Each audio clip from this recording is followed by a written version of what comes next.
પ્રધાન નરેન્દ્ર મોદી 3 દિવસ સુધી ગુજરાતની મુલાકાતે આવી રહ્યા છે અને તેઓ સાંજે જામનગર આવી પહોંચશે।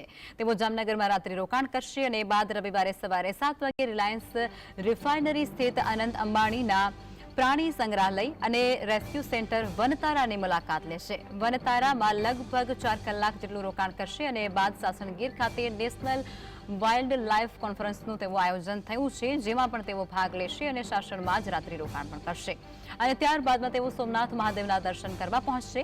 વડાપ્રધાનના કાર્યક્રમને લઈ અને પોલીસ તંત્ર સજ્જ દેખાયું।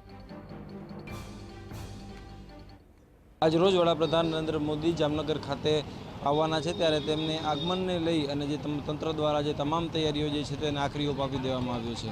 સમગ્ર શહેરને જે છે તે શણગારવામાં આવ્યું છે। શહેરની જે રસ્તાઓ છે, દિગ્જામ સર્કલથી લઈ અને લાલ બંગલા સુધીના જે તમામ રસ્તાઓ છે તેમાં બે બાજુ જે છે તે આડસ જે છે તે મૂકી દેવામાં આવી છે। ઠેર ઠેર જગ્યાએ બેરીકેડ જે છે તે લગાવવામાં આવ્યા છે।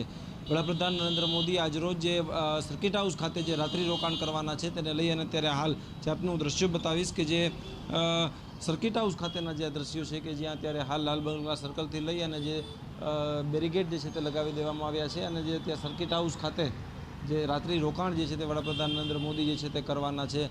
સુરક્ષા વ્યવસ્થાને લઈ અને જે એસપીજી કમાન્ડો અને અન્ય જિલ્લાઓની પોલીસ પણ જે છે તે અહીં પર ખડકી દેવામાં આવી છે। તમામ સુરક્ષામાં કોઈપણ પ્રકારની ચૂક ન રહી જાય તે માટે જે પોલીસ જે છે તે અત્યારે હાલ જે ખડે પગે જે છે તે ઊભી છે અને જે રસ્તાઓ છે તેના પર જે ત્યારે હાલ જે વિવિધ બેનરો લગાડી અને જે વડાપ્રધાનને જે આવકારવા માટે જે તમામ જે તૈયારીઓ જે છે તે અત્યારે હાલ કરી દેવામાં આવી છે। વડાપ્રધાન નરેન્દ્ર મોદી આજ રાતના જે જામનગર સર્કિટ હાઉસ ખાતે રોકાણ કરશે અને આવતીકાલે જે રિલાયન્સ ખાતે આવેલું વનતારા છે તે વનતારાની જે મુલાકાત લેશે ને ત્યારબાદ જે ગીર સોમનાથ ખાતે જે તેમનો જે કાર્યક્રમ છે તે કાર્યક્રમ જે એટેન્ડ કરવા માટે જશે। એટલે કે અત્યારે હાલ જે તમામ જે તૈયારીઓ પૂર્ણ કરી દેવામાં આવી છે। શહેરમાં મોટાભાગના જે રસ્તાઓ છે તે મોટાભાગના રસ્તાઓમાં જે અત્યારે હાલ કલેક્ટર દ્વારા જે જાહેરનામું બહાર પાડી અને જે વૈકલ્પિક રૂટ જે છે તે આપવામાં આવ્યા છે। જામનગરથી જે પડાણા સુધીનો જે નાગેડીથી તરફ જતો જે રસ્તો છે તે તમામ રસ્તો જે 26 કલાક માટે જે ત્યારે હાલ તંત્ર દ્વારા બંધ કરવાનું જે જાહેરનામું જે છે તે આજ સાંજે 4 વાગ્યાથી લઈ અને આવતી સાંજ એટલે કે આવતીકાલની સાંજ 6 વાગ્યા સુધીનું જે ત્યારે હાલ